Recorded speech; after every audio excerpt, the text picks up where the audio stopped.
Bluesky's moderation report shows how quickly harmful content grew as new users flocked in. Instagram is rushing out a new video editing app. And EV startup Canoe has filed for bankruptcy and stopped all operations. It's Monday, January 20th, and this is Engadget News.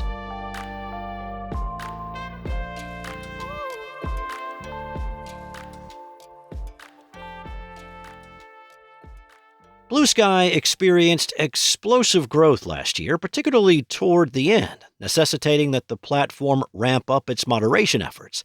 In its recently released moderation report for the year, Bluesky said it grew by about 23 million users, jumping from 2.9 million users to nearly 26 million. And its moderators received 17 times the number of user reports they got in 2023. The bulk of these reports were related to harassment, trolling, or intolerance, spam, and misleading content, including impersonation and misinformation. The presence of accounts posing as other people has been a known issue in the wake of Bluesky's popularity spike, and the platform updated its impersonation policy in November with a more aggressive approach in an attempt to crack down on it. At the time, it said it had quadrupled its moderation team.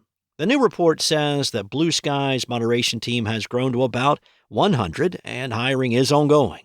Other categories Bluesky says it received a lot of reports about include illegal and urgent issues and unwanted sexual content. There were also 726,000 reports marked as other. Bluesky says it complied with 146 requests from law enforcement, governments, legal firms out of a total of 238 last year. The platform plans on making some changes to the way reports and appeals are handled this year that it says will streamline user communication, like providing users with updates about actions it has taken on content they reported, and further down the line, letting users appeal takedown decisions directly in the app. Instagram head Adam Mosseri took to Threads on Sunday with yet another announcement this weekend, the timing of which surely had nothing at all to do with TikTok and other ByteDance-owned apps briefly going dark. A new free video editing app called Edits is on the way. Instagram's Edits will cater to people who edit videos on their phone and will offer a full suite of creative tools. Now, that includes higher quality recordings, shareable drafts, trending audio, insights about your Reels performance, and an inspiration tab on top of the usual editing tools. Now, if all that reminds you of CapCut, which is TikTok's sister app for video editing, well, you are not alone. In response to the immediate comparisons, Mosseri called Edits CapCut, but more for creators than casual video makers. Edits isn't available quite yet, but you can pre-order it on the App Store if you're an iOS user, and Mosseri says an Android version is coming soon. While he puts the release sometime in February, the App Store page says March 13th. And don't expect anything too polished when it arrives, with Mosseri saying the first version is going to be incomplete, so please be patient. But we're really excited to put this in all of your hands. Now, the announcement came shortly after TikTok said its app was coming back online in the U.S., a mere 12 hours or so after it shut down. CapCut has not yet come back, but it's expected to follow suit. Trump said on social media that he would announce an executive order after he's sworn in that would extend ByteDance's time to sort out TikTok's future.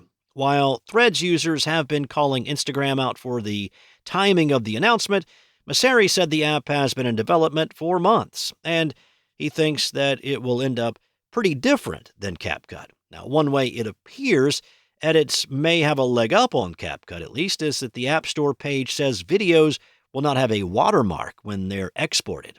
While the free version of CapCut has long added the easily removable ending logo to videos at the time of export, it recently started adding a corner watermark too. Electric vehicle startup Canoe said that it filed for Chapter 11 bankruptcy and will cease operations effective immediately after failing to secure enough funding to keep it going. The writing was on the wall for them leading up to the announcement. The company has lost multiple executives in recent months, announced furloughs, and reported to the SEC in November that it had just $700,000 in the bank. In a press release announcing the filing, Canoe said it was unable to get funding from the Department of Energy's Loan Program Office or from foreign sources of capital that executives had been in talks with. Now, under the filing in Delaware, Canoe's assets will be liquidated and the proceeds will be distributed to its creditors. Canoe made a few electric vans for NASA and a prototype for the U.S. Army, and had deals for larger fleets for the likes of U.S. Postal and Walmart. But only a small number of its vans appear to have ever materialized. Thanks for listening. This episode featured journalism from Cheyenne McDonald and was voiced and produced from the sound studios of Spoken Layer. Enjoy your day. I'll be back tomorrow with more tech news from Engadget.